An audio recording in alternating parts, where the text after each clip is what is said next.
Hey everyone, I'm going to show you how to disable Facebook account. To temporarily disable your Facebook account, so open Facebook and tap your profile picture in the bottom right. Then scroll down and go to settings and privacy.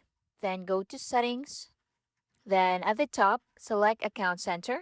Then from here, scroll down and select manage accounts.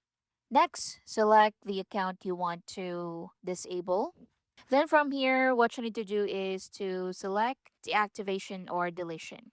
So here you need to choose between deactivate or to delete your account. So select deactivate, or if you want to delete it, select delete account, then click continue.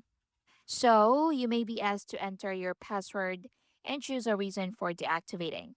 Select one and scroll down and click on continue and click on continue again. So confirm temporary account deactivation, scroll down and click on deactivate my account. So once done, you'll be logged out of your Facebook account and it will be deactivated. And that's basically it. So that's how you can disable Facebook account. Thank you for watching.